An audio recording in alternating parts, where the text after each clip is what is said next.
Welcome to BD Nurse e-corner channel. So I know you are all excited today what we are going to discuss. So the topic which we are going to discuss is that the scientific background on which the nurse always influences during the patient care. It's none other than the nursing process. So yes, before going into the nursing process, let us skim and scan through the assessment of the patient and the scenario. Yes, here we have Mr. Vinith, aged 18 years, and there is a history of fall in his restroom around 8:30 a.m. when he was going to go on with his daily course.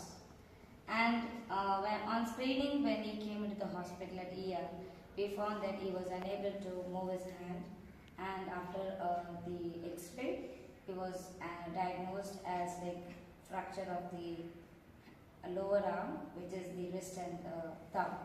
So after screening, there was tissue trauma as well, and now he is being admitted in the orthopedic ward. And the main thing is that now he is having very much of agonic pain. So how a nurse should handle a patient with pain, we'll see one by one in the nursing process. So to figure it out, we have Ms. Bensika to start on with the nursing assessment.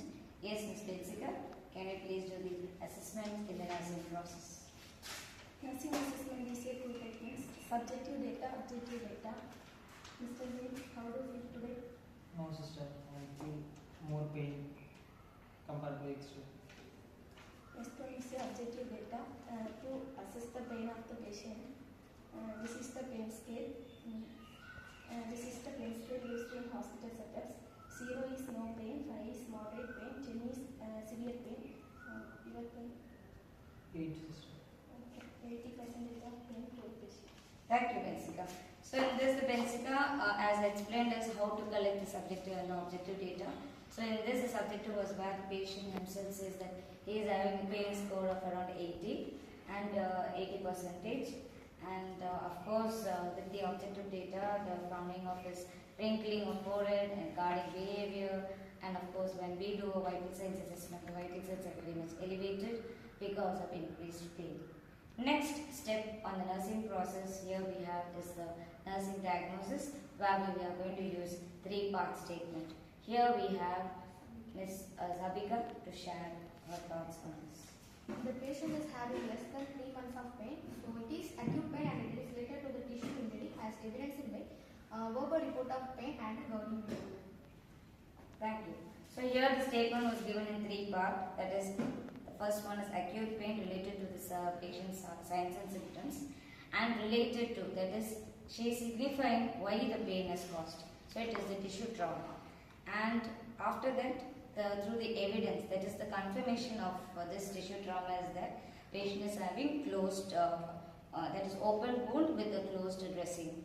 So that indicates that he is having acute pain with tissue trauma related to tissue trauma as evidenced by patient verbalization or guarding behavior. Next we have Ms. Mrinalini to share the third step in nursing process, which is the goal. The patient will report reduced pain of pain score 3/10 after 1 hour of nursing intervention. Yeah, please be clear in this, my dear students. Here what she is saying is that the patient will be reduced. She is not saying has reduced. It should be always in the future tense. That is planning of the goal. The patient will have reduced pain starting from 80% to 30%, and in the end might be 0 pain also. So here after 1 hour of nursing intervention. So after the intervention is given, according to the intervention, whether it is given IV, IM or oral, it depends upon the absorption rate of the drug. Followed by that, we will be doing a reassessment and find that the patient is having no pain. And the main interventions, or you call it as the 4th step in the nursing process, is nursing intervention. This will be covered by Ms. Adira, and we have to share the rationale of why she is doing Ms. Pavitra. Now, assess the pain level of the patient using a pain scale for every 2 hours. To assess the database range. So every 2 hours when they are doing this assessment, we will have a baseline data, whether the pain is improving or decreasing or it is worsening. Provide pillows and elevate the cost for provide comfort and support for the patient. Provide a comfortable device to the patient and make the patient in a relaxing position.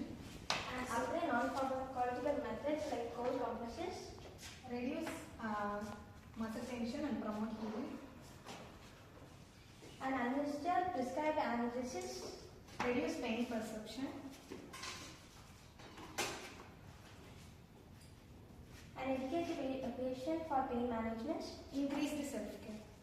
So there are many possible interventions what can be done to the patient, starting from the baseline assessment, going into the depths of nursing steps, or you call it as a nursing interventions, by positioning a pillow, might be positioning the patient, raising the head end of the bed, or giving additional extra mattresses like special mattresses, or giving a soothing music, or might be a relaxation therapy. These are the non-pharmacological technique. There are pharmacological technique also used, but that will be the last major intervention which is being done by the nurse only if there is a doctor's order. So these are the possible nursing intervention with rational which can be done for a patient with tissue trauma. Followed by that, the last step is that we are going to do the evaluation.